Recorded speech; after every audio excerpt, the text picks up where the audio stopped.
Hello, everyone. Thank you so much for joining us today here at our Trustee Volunteer Pet Fair. This event today is part of a series of events that we're hosting as part of National Trustees Week, which runs from the 7th to the 11th of November every year. It's a national celebration of everything that trustees do up and down the country for charities across England and the UK. With over 1 million trustees in the UK alone. So trustees are integral to what a charity does, and they are essentially a group of individuals who volunteer their time to input into the day-to-day running of the charity, the governance and strategic aims of the charity, and they also are responsible for some of the legal side of the running of a charity as well. Thank you so much for joining us. We have 8 brilliant charities here to present to you today, and in a moment I'll share the schedule. How today will run is that each presenter from each charity will have 10-minute slot to talk to you a little bit about the background of their organisation, who they are and what they exist to do. They'll then move on to talk to you about their trustee roles that they have available at the moment, why trustees are so important to their organisation, and then they will talk about also the current roles that they have available. After they've presented there'll be an opportunity to ask questions of every presenter as well, so if you do have any questions whilst the person is speaking, then please just save them till the end of the presentation, and you can either pop them in the chat function or feel free to unmute yourself and ask the questions of the presenters. Okay, so what I'll do now is I'll share my screen so you can see the running order of today. Up first, we have the wonderful Kate from CDA Hearts, followed by Karen from MenCap. We then have Maxine from Citizens Advice. Maxine's actually going to be presenting on behalf of Citizens Advice across the whole of Hertfordshire. We then have Adrienne speaking from the living room at 12:35, followed by Hackrow, followed by Homestart, Hearts Viewpoint, and then Letchworth Garden Shed to follow on and finish off today's proceedings. So a huge range of charities here. So we have some national organisations presenting, right down to tiny little Letchworth Garden Shed, who are specific to obviously one town within our brilliant county. So I hope that you'll find today enjoyable. I hope you'll get something out of it. In addition to today, I will be sending the links and today's recording out to all of you who have registered to attend. So there are about 21 people who registered. Obviously everyone can't make it live today, but they will receive the recording and all the links. So don't feel like you have to jot down everything at the speed of light today and take everything in. The recording will be sent out to you and the links as well, so you can peruse those at your leisure. In the meantime, whilst we just wait for everyone to arrive this morning, I just wanted to share our volunteer recruitment website, which you may have or may not have seen already. So in February this year, we launched our volunteer recruitment website. It's called Go Vol Hearts, and it currently has over 560 volunteering opportunities live, and there's about 214 Hertfordshire charities on there. So whatever you're looking for in terms of volunteering, there really is something for everyone. And what I'll do now is just give you a brief look as to what our platform looks like and how you can navigate it as well before we get started. So here is the homepage of Go Vol Hearts here, and in the top left here, you can click on I want to volunteer, go to discover volunteering opportunities, and you will start to get a list of all the volunteering opportunities available. Here you can filter by your location. You can pop in how far you're willing to travel. You can pick a cause that you're interested in, and you can also share what sort of activity you like to get involved in, okay? All of these functions will help to filter the results that come up to you, so you can find something that's really personalized and aligned with your interests. So that's a little look into the platform, and feel free to have a look at that at your leisure to find any roles that are of interest to you. Okay, so without further ado now, I'm going to hand over to our first presenter of the day, which is the lovely Kate from CDA. So over to you, Kate. Hello, everyone. And I'm not on mute, am I? No. First barrier, absolutely done. Hi, everyone. And I hope you'll get something out of this session. So thank you, Katie and the gang. CDA Hearts. CDA is Community Development Action for Hertfordshire. We're a county-wide charity and have been around since 1966. We work with very disadvantaged communities, and as it says in the name of our charity, we're very much about community development.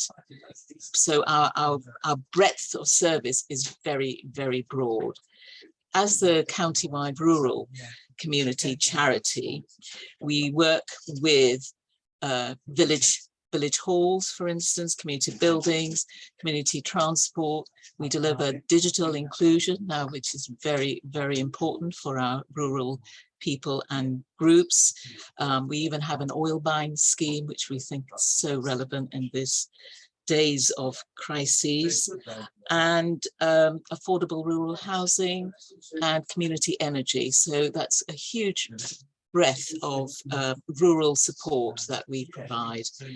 And this is thank you to a grant that we have from DEFRA. So there's some specific services that we deliver. The other overarching theme that we're involved in is health and well-being.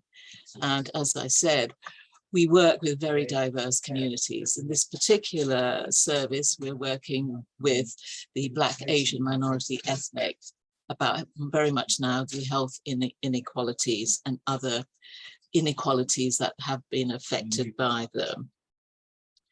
With community development, we are enablers. We listen to the issues that are facing groups. We then go out and galvanize interests. As I said, we've been around since 1966. Our networks are really, really wide and very, very good friends of CDA Hearts. And so what we will do is we'll bring people in and the communities together to listen to the issue and problem solve. We are very much a solution-driven charity. We also work with what I call social justice. We've got a recruitment agency for people who are ex-offenders, the refugees, all those, this is now jargon, those further away from the labour market. So very much a supportive role. And we run the play area in the prison. So that sort of encompasses all our social justice activity. And then we will work with all the different communities.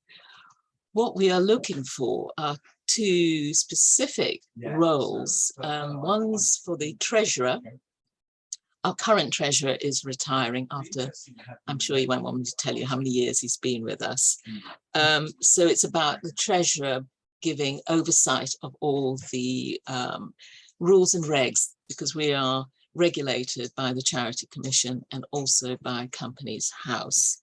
That's our legal entity, and to do all the usual financial management of it. We do have a finance officer, so that the finance officer will be supporting the board treasurer.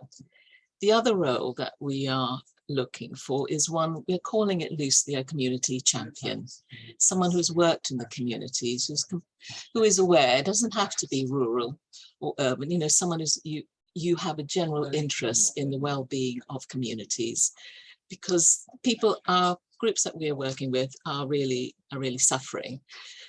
in sort of, it's mainly about access to services. There's so much going on, and it's so difficult for them to understand how the different systems work. So I have a very small team. There's about 12 of us, and our board is small. There's 7 of the board, and they bring in their specialisms, which is terrific and and I need it. So as the CEO, I work very closely with the board members, and we provide very good induction. And the other thing I understand, it may be unusual, is that each trustee will align themselves to a project. So you work closely with the staff to bring in your skills, and then you have the opportunity to feed back at a board meeting as well. And our networks are really diverse. We have very good contacts with the county council, with the districts, and the parish and town council, and together with all the other charities working in health and social care, transport, and environment as well. Community energy is quite important to us. So we are a very small but very friendly team. We have lots of interactions. We have lots of opportunities for the board to meet the staff.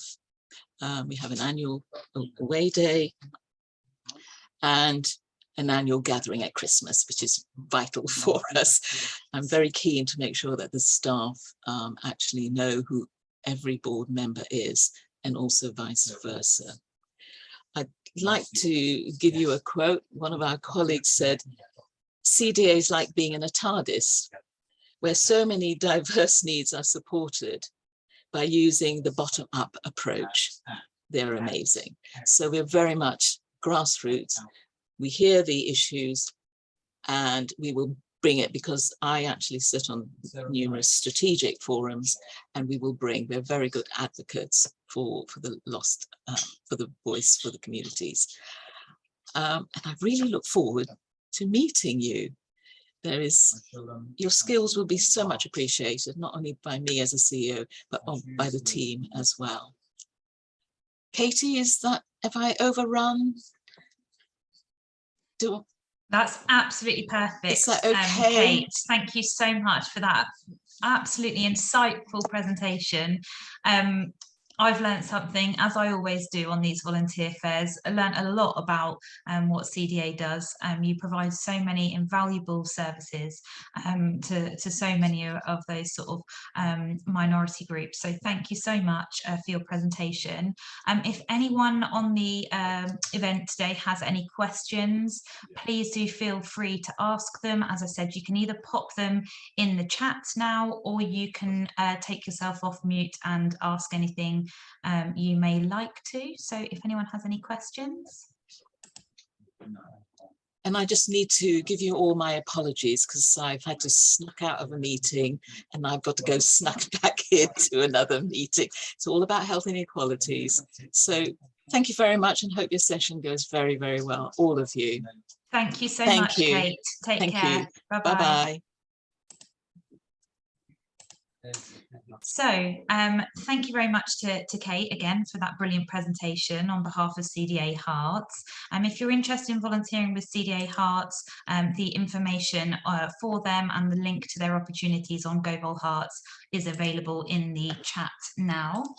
Next up, we are going to hear from Karen Snyder from Hertfordshire MenCap. So over to you, Karen. Thank you very much. Hi there, everyone. Thank you so much for coming and listening. I'm Karen, and I'm Head of Communications for Hertfordshire MenCap. So Hertfordshire MenCap is a group that was started by parents in 1964. We are a group that look after learning disabled people in Hertfordshire. We look after them, we look after their families, and what we do is try and transform their lives. We want to bring them out of isolation, and we want to give them a structure. We want to give them teach them new skills. We want to help them make friends, and we're actually a very small charity. We rely on volunteers to run, And we have 4 part-time staff members, and we have 5 trustees. And we offer daily activities to our members, and we offer support to our members and also to their families. And we are often the go-between between our members and social services. So we've got a wonderful relationship with the local councillors, with social services, and we're very well known within Hertfordshire, and we've created great relationships with people. Everyone that either volunteers or works for Hertfordshire MenCap are just completely dedicated, kind, caring, just lovely people, and you know, receive so much and feel such reward for helping us. So what we do on a daily basis, we run activities which is anything from art, drama, a drop-in coffee morning, an evening social club, drama, I think I said, and dance aerobics. And we have a minibus that takes our members to and from our evening social club on a Tuesday. And what we try and do is make sure that our members are at the heart of everything we do. We offer a very personal approach, and we have a good time. And to be honest, we couldn't run without our volunteers.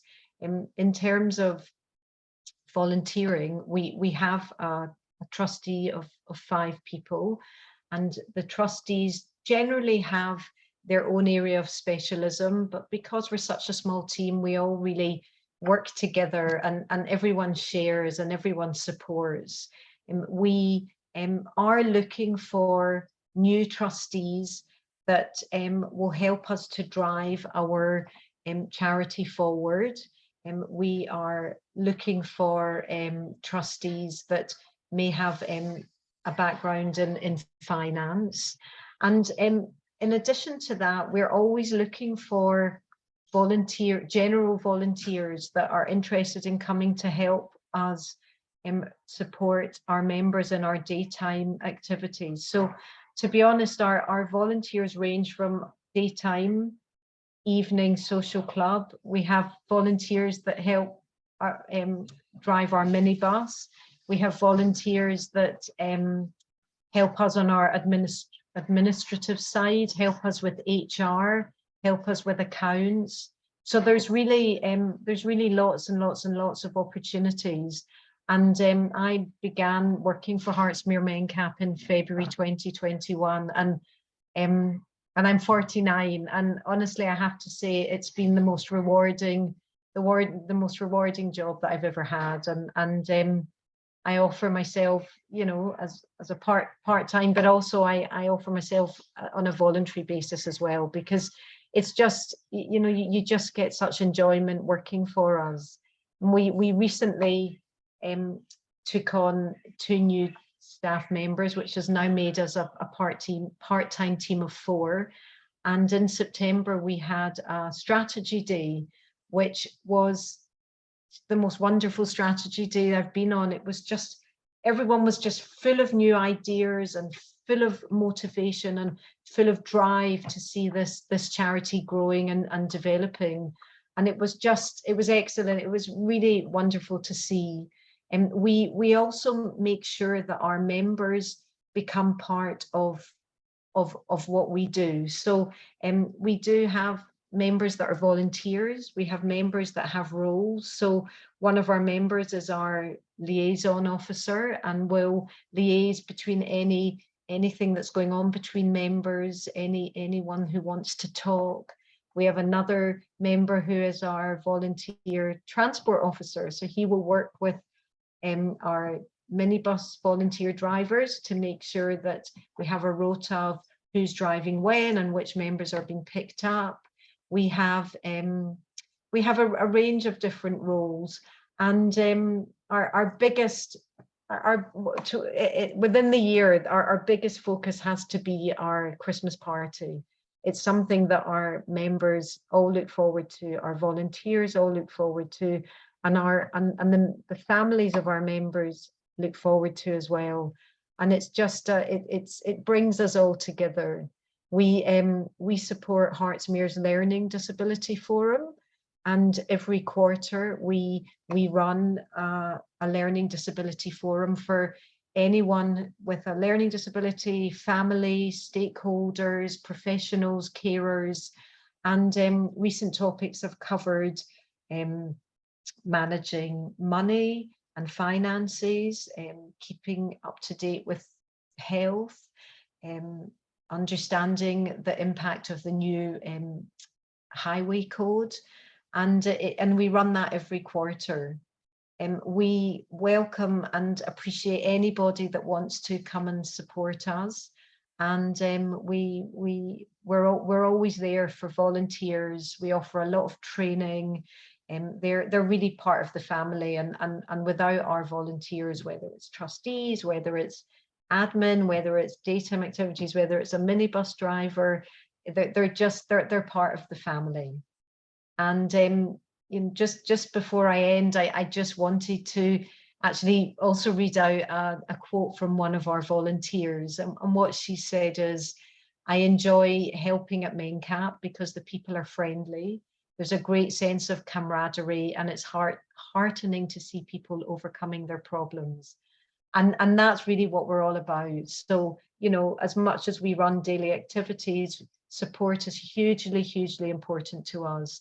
And all our activities generally are focused around Boreham Wood. And our future aim, at the moment, we run everything in a local hall, but our dream for the future is to be able to find ourselves premises, to be able to offer, all day, every day, something for our members. And that's us. So thank you for listening.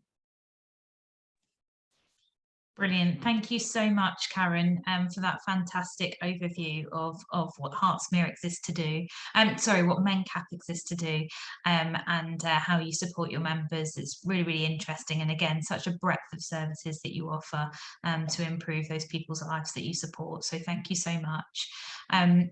I think we'll move on without questions, but if you do have questions for Karen, please do pop them in the chat. And again, the link to MenCap's opportunities on GoVol Hearts is in the chat, so do have a look at that. And again, that information will be available to you afterwards. Okay, I'm just going to remind ourselves now of our itinerary for today. So we've had our first two presentations of the event from CDA Hearts and Hertfordshire MenCap, and next we're going to be hearing from Citizens of ICE. Maxine is due to present on behalf of Citizens of ICE across Hertfordshire. Currently we are doing a large recruitment campaign on behalf of Citizens of ICE, as their services in the cost of living crisis are needed more than ever, and the volunteers are essential to what they do.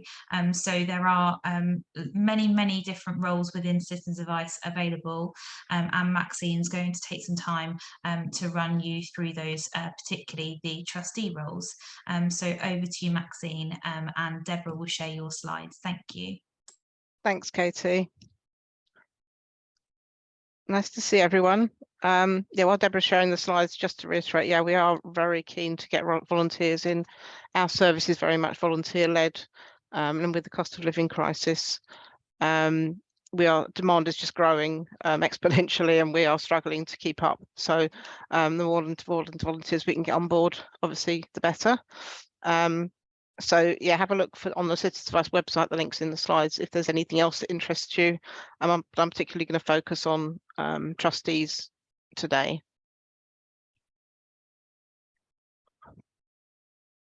So not seeing the slides yet, Deborah, is it? Or am I sharing? No. There we go. There they are. Lovely, thank you. I'll do next slide, please, if that's all right, when I'm there. Well, we could start with that.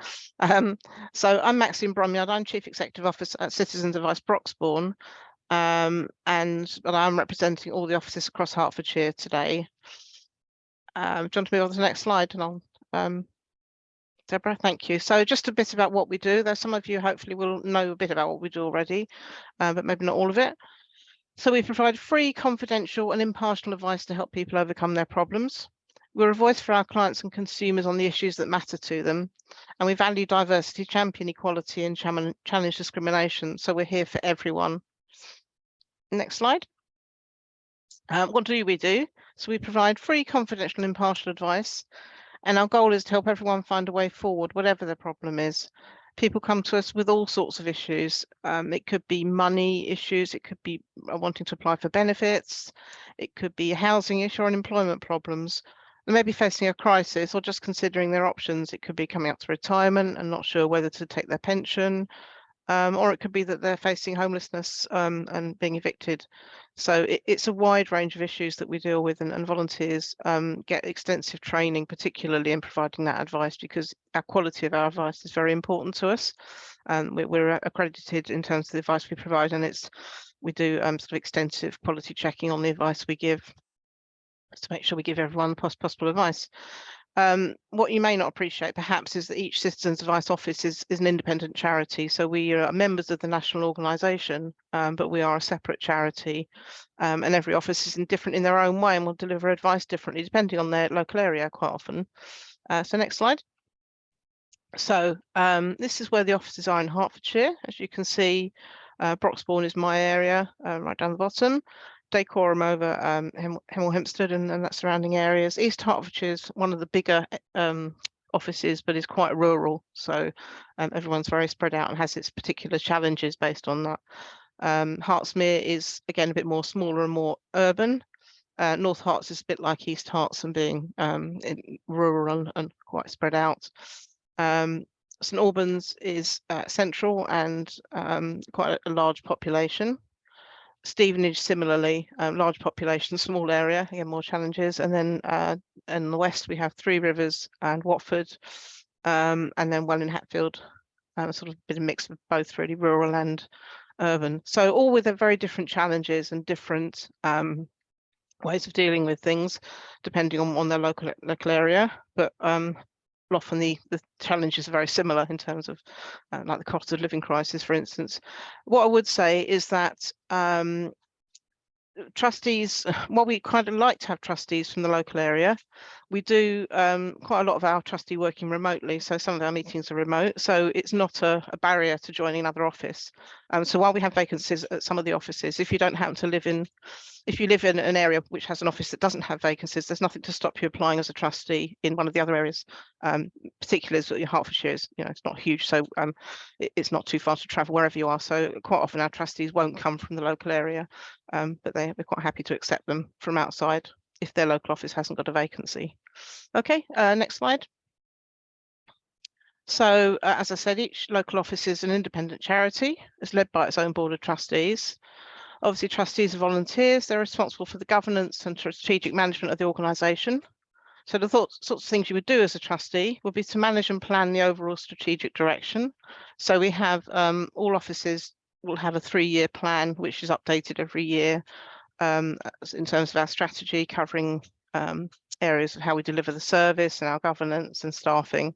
And as trustees, you would help to plan that. And I think Karen mentioned an away day, so we will have a similar sort of planning day, and Broxbourne is coming up in January, where we'll look at last year's plan and plan for the year ahead, with trustees, staff and volunteers all joining together to plan the future direction of the service, which is quite exciting.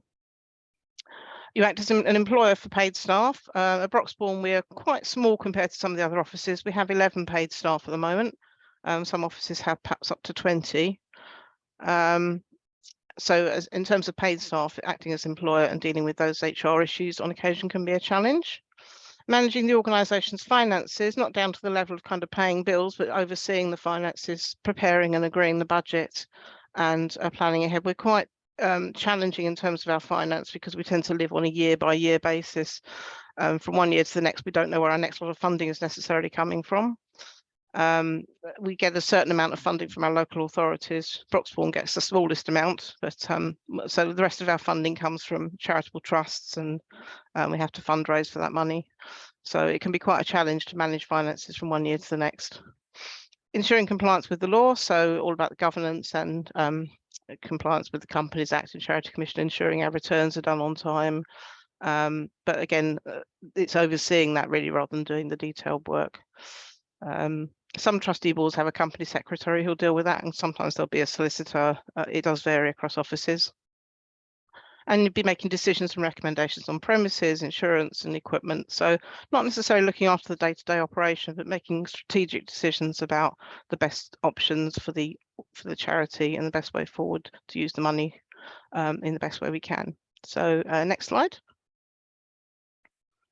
So just looking at specific vacancies, I'm particularly keen as at Broxbourne, but I think we probably have the greatest need across Hertfordshire. We have a very small trustee board. We have 5 trustees at the moment. Most other offices have between 8 and 12 trustees. So we're particularly keen to grow our board. Having a small board is not ideal because you don't have enough people to do things, and you need the breadth of experience really. So we're particularly interested in somebody who could lead on human resources. Research and campaigns is it's the sort of second half of what we do. We advise clients, but we also campaign for change, and research and campaigns is a very key part of our activities too. And about improving our image, so looking at someone who's got marketing experience or public relations. But we're quite happy to consider all applications and just grow our board, and particularly to make it a bit more diverse. Trustee boards tend not to be very diverse. I'm sure some of the others will agree, and it's something we're very keen on. We're very keen on growing our board in that way. Assistant Vice Stephen is actually looking for a chair of trustees. So if you fancy a slightly more intense challenge, the chair of trustees role is a key one. And as a CEO, I work very closely with my chair and value that support. And it is a really important role. And Stephen's looking for a new one. So if that's something that's of interest to you. They're also looking for someone with a background in social media and marketing, as well as other areas. Well, in Hatfield, I know we're looking for at least one trustee at the moment. The others, some of them are not looking for trustees. So I know, for instance, that St Albans have a full board and aren't looking. But the best thing to do is to contact your local office, and I put the links in there to find your local office, or you can look on our website. There's more information on Citizens Advice website, and you can find some roles on there. Okay, next slide. So a bit about what you need to go through to become a trustee. Generally we'll ask for an application form or a CV detailing your experience in any particular areas of interest to you. We'll have an interview, usually with the chair or myself, and you may be invited just to join a meeting as an observer, just to see what happens and see if it's of interest to you. So we tend to do that to see what people are letting themselves in for. Then if you're successful in your application, we'll go through some necessary checks. All our volunteers have an ID check as part of our requirement, so through photo ID. There are rules about who can and can't be trustees, so we would need to check whether you're disqualified. Generally, the rules are, depending on finance, if you're insolvent, that may be a barrier. If you've been disqualified from acting as a director previously, or as a trustee. So it's just something we'll do as part of our processes to check through those. Next slide. And then you'll sign a declaration to say that you're eligible to be a trustee. In fact, we ask our trustees to do this every year just to keep a check on whether anything's changed. Generally, we don't do DBS checks for our staff and volunteers because the roles don't have that level of contact that some other charities might have, unless it's something like a home visit, for instance. So generally, we don't have any legal entitlement to checks, but we do. The only ones we would do a basic check for at the moment would be the chair and the treasurer, obviously in terms of money, but otherwise we won't necessarily require a DBS check. Once we've got everything sorted, we'll then register you on Companies House and the Charity Commission. And because we provide debt advice, we have to register trustees with the Financial Conduct Authority as well as what's called a directory person, just to make sure we complete all our regulations. So that's all the boring stuff. In terms of how much time it would take, so we reckon probably about 8.5 hours a month undertaking trustee business, probably a bit more for the chair. Generally, boards meet between 4 and 8 times per year. At Broxbourne, we meet 6 times a year, as we've had quite a lot going on in the last few years.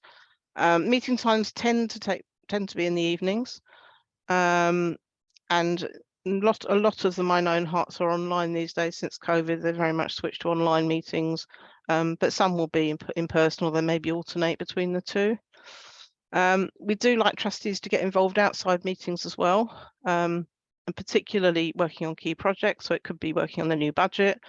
It could be being involved in recruitment, so joining interview panels or in comms, and just actually coming, meeting our advisors and sitting in on client conversations with the client's consent, of course, because we think it's really important for our trustees to see what our advisors deal with every day. And it can be quite an eye-opener, because you don't necessarily appreciate the critical role of a volunteer advisor until you perhaps sit in with one and understand how challenging that role is, but also very satisfying. So it's something we're very keen to get trustees to do, is to come in and just shadow and see what's going on.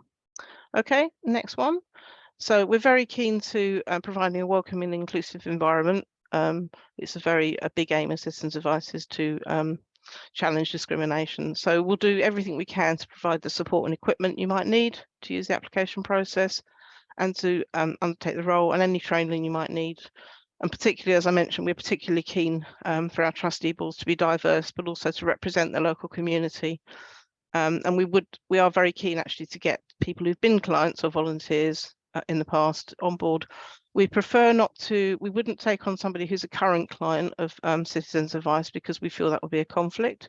And we tend to sort of say perhaps a gap of 6 months after you've been advised, or if you've been an employee or a volunteer, we would expect a sort of small gap just to separate that out before you applied. As I mentioned, most trustee boards will meet in the evening, so people can fit around full-time employment, which many of them are still doing, or studying. One of our trustees is doing a PhD, and evening suits her very well. But we'll certainly work with you to ensure your needs are met. Sometimes we can get support from our national organisation as well. Next slide, there's a bit more on that. Obviously, we'll pay out-of-pocket expenses, so travel to and from meetings, any training courses you need to attend. We have a very extensive online training platform called Skillbook, where all our mandatory training courses and general and specific ones are on. So we have data protection training, which is mandatory annually, and specific training for certain roles. So as a treasurer, you might have specific training on the way that we do our finance, which is a bit unique, really. So even if you understand finance, there's a bit to learn about Citizens Advice finance specifically. We certainly, everything we use has high levels of access, and we provide compatibility with things like screen readers. So they are used by many disabled volunteers and staff, actually, but we can get further support or equipment from Citizens Advice IT, and they have specially trained analysts who can help and offer any support that you might need. So we want to make it as accessible as possible, so we have a nice diverse board. So yeah, the contact details in terms of that phone number on there is actually our advice line phone number. But if you go on to the Herts Citizens Advice, there are links there to each local office, and there'll be individual contact details there. And obviously, I guess they'll be on the Team Herts page. So please do contact us, come and join us. It's a challenging role, but very satisfying when you see the amount of good that we do and the amount of support we can give people. So that's me done. Timing okay? Lovely, thank you very much, Maxine. Very much a whistle-stop tour, wasn't it? Yeah. But yeah, a brilliant overview, and thank you for your slides. And again, to everyone attending, we'll make sure that all the presenters' slides are sent out following today's event, alongside all the links and the recording that you need, so that you can look at all of those at your leisure. If anyone's got any questions for Maxine, please pop them in the chat. I think Maxine will be around for another couple of minutes. And you can also directly message Maxine with any questions if you'd like to. Thank you very much, Maxine. Okay, lovely. So we will press on with our next presenter of today. We are going to hear from the wonderful Adrienne next, who's going to be presenting on behalf of the living room. So Adrienne, over to you. Katie, so I've got some slides too. So if Deborah could put my slides up for me, that'd be really helpful. I'm the CEO of the living room, and I have been the CEO since 2016. And interestingly, I didn't really understand the process of working with trustees. But since then, I have actually joined North Herts and Stevenage CVS as one of their trustees, and that's really helped me understand what is needed to be a trustee. Our charity actually is a charitable incorporated organisation. We have a turnover of around 800,000 a year, so we're kind of small to medium.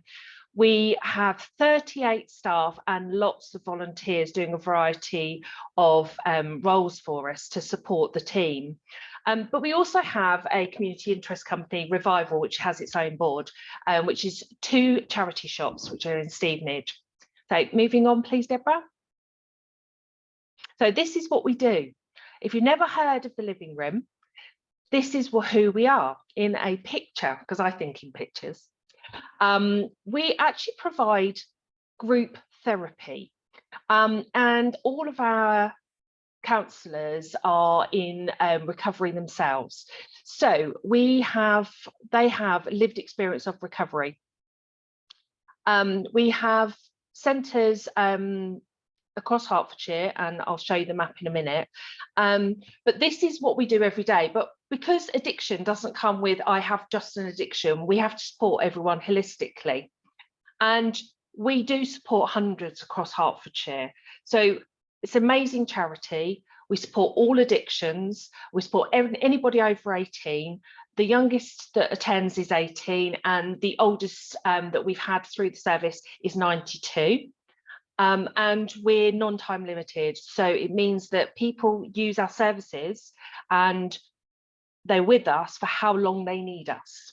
But we are trying to encourage them to take responsibility for themselves and to leave us with the tools that they need to live their lives. So if you could move on, please. We are county-wide.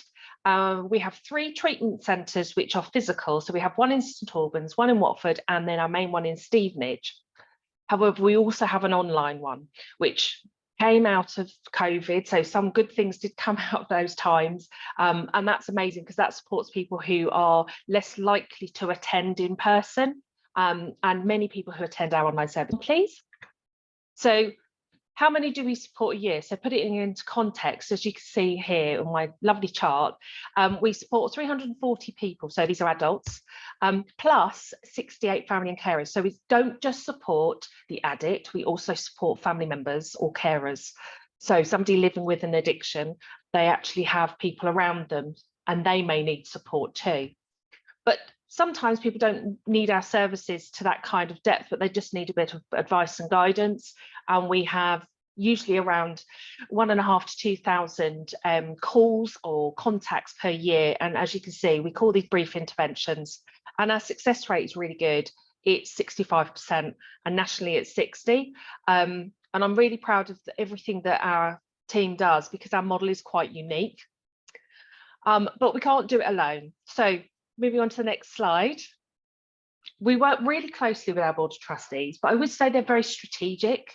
I'm well supported by my chair, but our vice chair, who is somebody with lived experience himself and has been through our service, really supports our chair.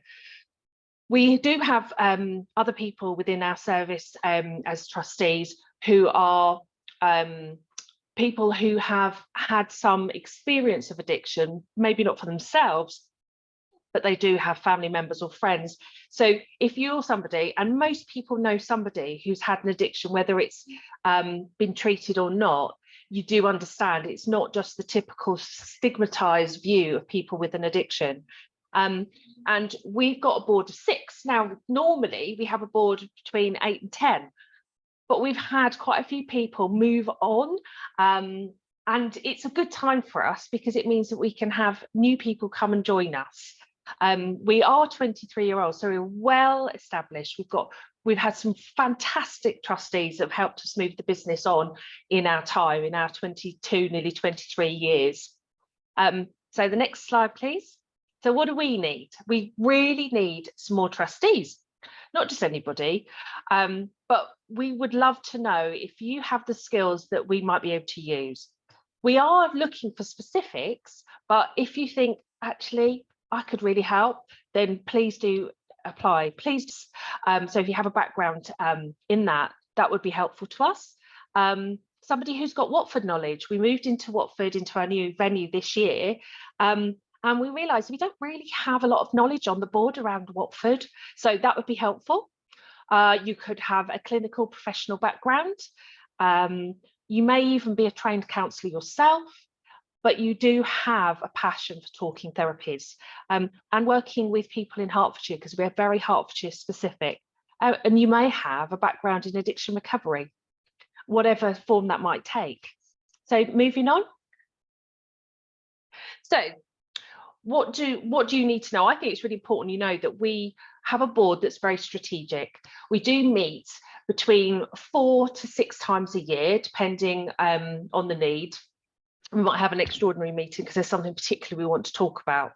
And these are lively. So the executive team from my staff, including myself, we go to those, and it's really lively, really good discussions, but I would say it's very strategic. We do have some meetings online, particularly our subcommittees, but all of our board meetings can be in person or online. So it depends. So being local is helpful. As in being local to Stevenage, you're able to get to Stevenage, but who can't get to Stevenage in Hertfordshire? We do have to do DBS checks because we're working with vulnerable adults, but we will pay out of pocket expenses, and the DBS checks are done for free. How do you know how to come to us? Well, have a chat with me, see if it's something that would be useful to you as well as to us. I know people that want to volunteer want to feel as though they're being useful, and we would want you to feel as though you were using your skills in the right place. So come and have a chat with me first, and then I can introduce you to our chair. You can even come and observe a meeting, and they are quite interesting. You'd be voted onto the board, but you'd also be invited to all of our events. So if I think about what you would benefit from, can you move on to the next slide, please? From doing is that if you've really been keen to support the community, but you're not really sure how to, perhaps physically that's not something you could do, but you want to use your professional skills, this would be really helpful to us. So you would join a great professional network. Like I said, we've got great trustees. You get involved in events, you get to meet our staff. You wouldn't have to be physically delivering anything, but if you wanted to support our teams, that would be really fantastic. As I say, it's low energy but high impact volunteering. It isn't about lugging around sacks of coal, but it is about using your expertise, considering things, thinking about what would be useful, what would be helpful to the community that we serve, and the people that are using our services. And we are a successful charity. We've been going quite a long time. We've grown bigger. I don't see that, you know, that's going to change anytime soon, but we need to have good governance to continue that legacy. And you'll also have learning and transferable skills. And as I said, I've joined a board to be able to get those. So if you're considering that, if you're actually in a charity yourself and paid, you might think, actually, this would be useful for me to understand what it's like to be on a board. So I'd welcome you to come along. I hope that that kind of gives you some flavour of who we are, and I've shown the pictures there so you could imagine yourself being part of what we do. But we love to work in partnership anyway. As you can see from one of our logos, we work very closely with Family Lives and Relate, but we do a lot of projects with other organisations as well. So I would love you to come and have a chat with me if that's something you'd be interested in, is becoming a trustee. There are particular skills we're looking for, but I am open to having a conversation with anybody. So look forward to hearing from you soon. Thanks, Katie. Lovely. Thank you very much, Adrian, on highlighting the importance of what you do at the Living Room and how the Board of Trustees can help you. Really interesting that you said your experience as a trustee yourself has really given you an invaluable insight. Yes, so great to hear that personal experience of yours. And thank you so much for such a informative presentation. We are going to move on to our next presenter today. Unfortunately, no one has joined us as of yet from Hackrow. So we're going to move on to our next presenter of the day, which is Julie from Home Start. What I'll do in the meantime for just one moment is just remind us of our schedule for today and where we're up to so far. So obviously we heard very firstly from Kate at CDA. We then heard from MenCap. We've heard from Citizens Advice across Hertfordshire. The brilliant Adrienne just presented from the Living Room. Up next, we were due to have Hackrow. They might join us a bit later on. And now we're going to hear from Home Start, followed by Viewpoint and Letchworth Garden Shed to finish off today. So do hang around to hear from our final charities. And without further ado, I'm going to hand over to Julie from Home Start. Thank you very much, Julie.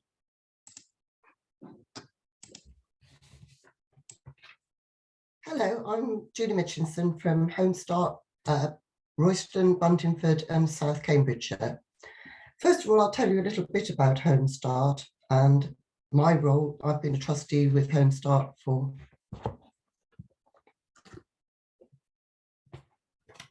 Sorry, I managed to disconnect my video. I've been a trustee with Home Start for about 18 months now, and I'll tell you a little bit about Home Start Royston, Buntingford and South Cambridgeshire. Basically, Home Start UK is a national charity founded over 40 years ago by a lady called Margaret Harrison, who recognised that demographic changes and social mobility meant that families didn't have a natural network of support like they did do years ago of local family. And the charity was formed to provide support for parents that are struggling, and that can manifest itself in many ways. What happens is that we receive a call from a health visitor, GP or a school, or even a parent self-referring. Then our coordinators talk to that family, see what their needs are, and then matches them with one of our highly trained family volunteers, who then visits the family once a week, usually for 2 or 3 hours, and to work with them, providing non-judgmental support to the parents, talking through problems, helping to establish routines, regular sleep patterns, maybe engaging and playing with the children to demonstrate parenting skills. And some parents sadly have not been taught any parenting skills by their parents, so they just don't have any idea where to start. We also work with our families signposting parents to additional services like budgetary and financial advice, perhaps the Citizens Advice Bureau that we heard from earlier, benefits office, drug and alcohol rehabilitation services, as we've heard from as well, and domestic violence advice. We also, as well as supporting families with the one-to-one care, we also run family groups. Once they've had their one-to-one care for about a year, we then, they have the opportunity to join one of our family groups. There's one in Royston, one in Buntingford, and we're just forming one in South Cambridgeshire. This enables parents to experience in a welcoming group. They've all got something in common, that they've had help from Home Start, and it encourages them to get out of the house and allow the child to mix with others, and gives them opportunities to further learn parenting skills, healthy eating, and how to play with their children. And we also try and give the children treats every now and again, such as a trip to a wildlife park or the seaside and things like that. What are the impacts of our service? Well, we like to think that we help the parents with their mental health and physical health, and also the children are better prepared for school, dressing themselves, toilet, and more positive social behaviour, and really giving families the support at what is a very difficult time for them. As I said, I will just give you a little bit of background of why I became a trustee. I retired after a long career in the civil service a couple of years ago, and I felt that I had skills that would benefit other organisations, and I still wanted to feel useful and challenged. I saw an advert to become a trustee for Home Start Royston, Buntingford and South Cambs. I knew a little bit about the work from Home Start from a friend who'd received their help, and I contacted the chair of the board for an informal chat and what that entailed. I wanted a role that was different from my former work life, but that I could still use those skills I developed. And I also like the idea of a locally based charity helping local families. And as the Home Start is based in Meldrith, which is a few minutes away from me, that was ideal. That was, as I said, 18 months ago. I've really enjoyed being part of the Home Start team. The staff and volunteers work very hard, but it's rewarding knowing that we're helping local families in our community. I've been mainly involved in the fundraising side of the charity and helped at many entertaining events. The highlight of the year being in May, Strictly Come Dancing event, which we held, and that we managed to raise nearly £12,000 from that. We have to raise all the funds ourselves. We're not statutory funded in any way. We have to raise about 200,000 a year to cover our running costs, training of the volunteers and the small number of core staff and the offices. So it's a big ask, and everyone, all the trustees and the volunteers work extremely hard to achieve that. There's lots of different areas you can specialise in within the trustee role. But we are particularly at the moment looking for our long-standing chairperson is stepping down at the end of this year, and we're looking to replace her. And also our treasurer, finance lead, he would dearly like to retire because he's been doing it a very long time. So if you are interested in that, either of those two avenues, then that would be great. Please do contact us. But generally, if you've got other areas of specialism, and particularly we're always after for volunteers for either working with our families or for just helping out at events, then we're always desperate for volunteers in the local areas.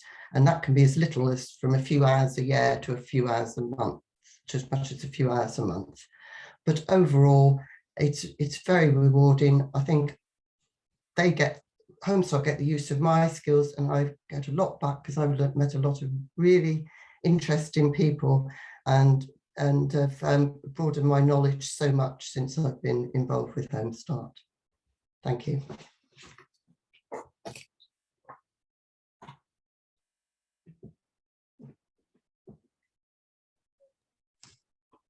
Wonderful. Thank you so much, Julie, for that really inspiring and informative presentation, and also lovely to see that you've got a furry friend joining here as well. It always brightens everyone's day when there's my cat will have to join in, I'm afraid.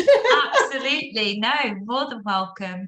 And yeah, also so great to hear from a trustee themselves about how you took your journey into trusteeship, and also to say thank you very much during National Trustees Week for everything you do for Home Start. So thank you so much for your contribution. If anyone has any questions for Julie, please do feel free to pop them in the chat or ask them over the screen as well. I'm going to pop in the link for Home Start Royston, Buntingford and South Cambs opportunities now. And we're going to move on very shortly. Let me just pop this link in the chat so you've all got it available. If there are any questions at all about trusteeship more generally, please do feel free to ask them. We've got some time at the end of today's session if anyone has any particular questions.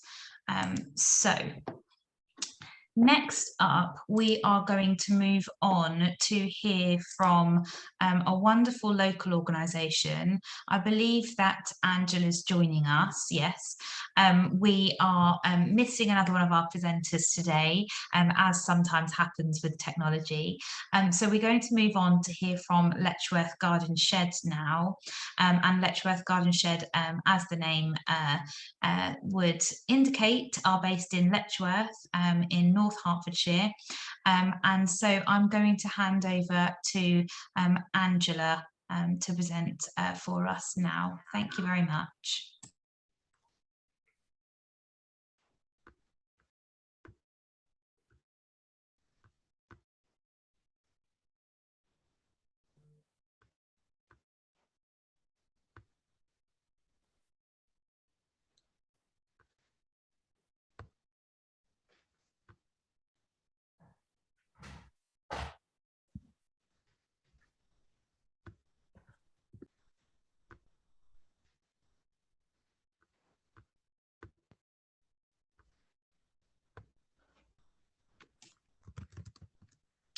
Angela at Letchworth Garden Shed, if you're there, we'd like to hear your presentation if you have a moment now. Thank you.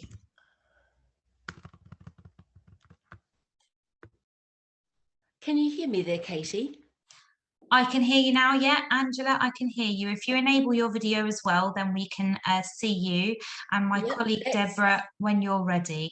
The video's not working. I'm pushing the start video button and it's not working, but I guess we can keep going with what we've got. If you want the video, I can play it from my screen. Just give me the word, Angela. Ah, that's marvelous. Okay, so hello everybody. I'm sorry I'm not waving at you right now, but I'm Angela and I'm the chair of the Letchworth Garden Shed. We're a startup social enterprise. Oh, here's a button. There we are. Is that going to work? Yes. Hello everyone. Hi. So yes, startup social enterprise and a team working to set up a library of things in Letchworth to serve Letchworth and the neighbouring areas. A library of things, it is what it sounds like.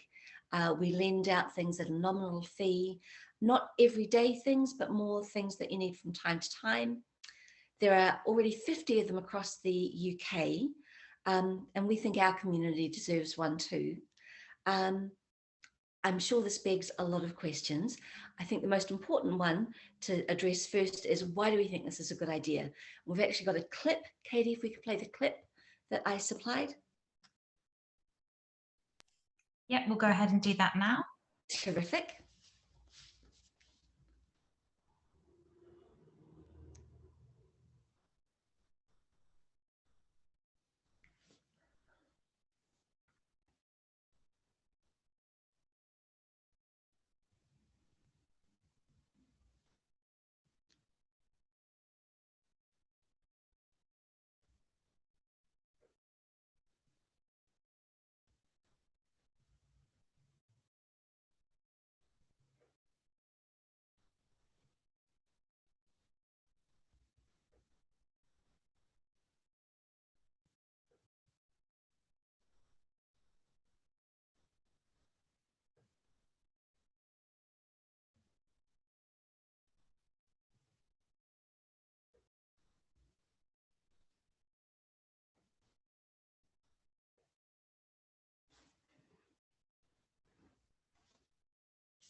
Okay, so that's the why. That's a brief overview of the why. If we could have the first slide, please, Katie.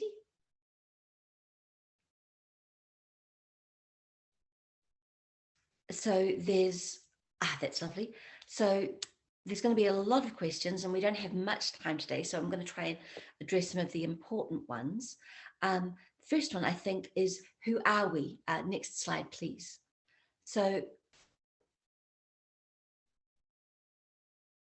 that's terrific. This is us. This is our board. We've got 2 councillors, 4 business owners, including one recent addition, Chris Rees, who owns his own graphic design business. who hasn't been put on the slide as yet. This is probably a good time to point out that I didn't actually create this slide. I would not have thought to describe myself this way up there in the left-hand corner, but I will definitely take it. Slide 3, please. So that's who we are, and this is what we're trying to do. We're looking to create a community hub where the main operation is lending out items. As you can see by the central chart there, we lend items out, they come back, we've got a team to make sure that they're clean, that they're working, that they're safe before they get lent out again. The concept and premises, that combination really lends itself to other activities as well though. So we're also going to do things like repair and run repair days where volunteers repair things that people have brought in. We're looking at skills classes as well. If you've got the equipment, it's a really nice fit for people to come in and learn how to put up a shelf or how to repair jeans, things like that. Next slide, please. Here's a more formal look at our goals. This is excerpted from our business plan. I'd like to call your attention specifically to the fourth item there. These are some of the environmental impacts. We've learned a lot from the other libraries of things, that when people can reliably borrow items, they buy less, and this in turn has an impact on your environmental outputs, specifically here calculated as carbon emissions. This formula has been calculated, created by other libraries of things in conjunction with university departments, and that's the calculation that we've used here, what we're expecting to save in our first year. So I think this is why we're all sold on it. It's really good in a bunch of ways. Next slide, please. So it's a good idea. You might wonder, what have we been doing about it? Well, we have incorporated as a CIC. We've spent the summer attending the different events you can see down the bottom there, telling people about what we're trying to do. We've started a social media campaign, Instagram, flyers, Facebook, newsletter. A volunteer ran a user focus group for us. Most importantly, we've been working with the local funding bodies, and just recently, just the last month, we've had our major, our application for our major funding accepted by the Heritage Foundation's funding committee. You may know that the final stage is to have it ratified by the trustees board, and they're meeting in December. So we're almost there with our major funding, and it's a really exciting time to be part of the team. And we hope it's an exciting time for you to think about joining our team. Next slide, please.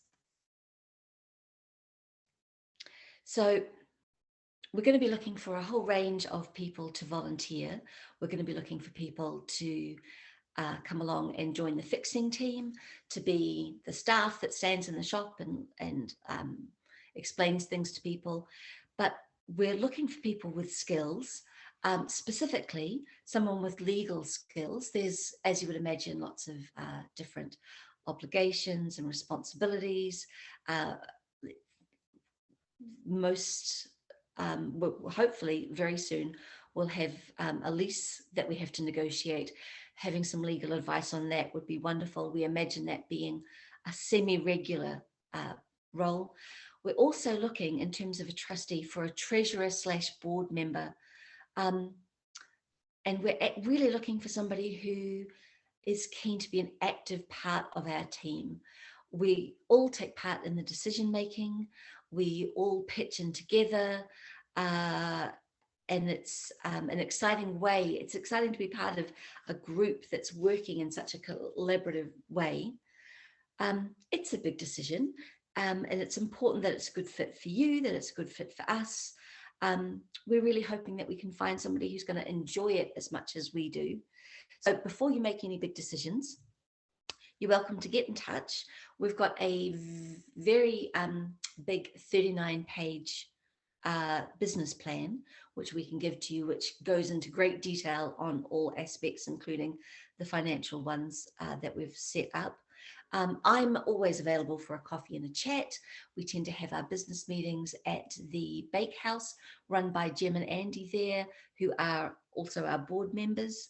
And you're very welcome to come along to one of our board meetings and just get a feel for who we are, how we do things, what we're excited about. So yes, absolutely. So I hope that resonates with somebody. I hope somebody is excited about what we're excited about.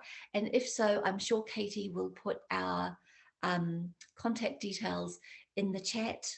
And thank you everybody for paying attention and allowing us to come along today.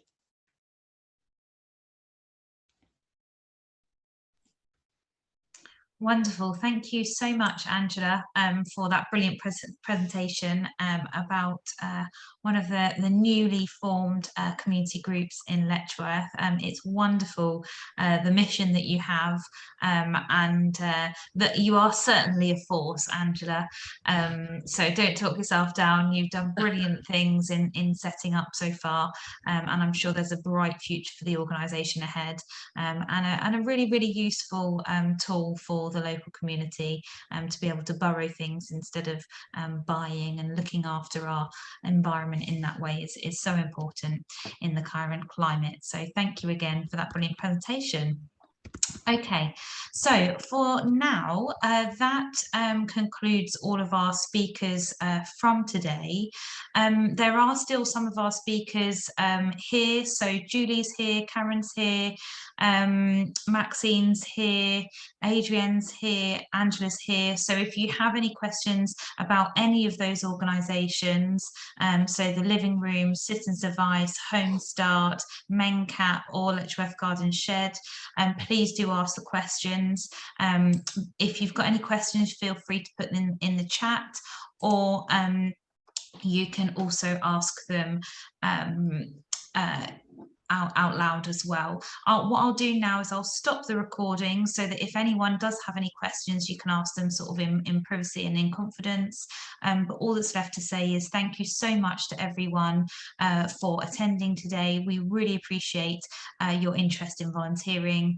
And again, thank you to all of the trustees across Hertfordshire for all the brilliant work that you do. And we hope to see you at one of our events soon. Thank you.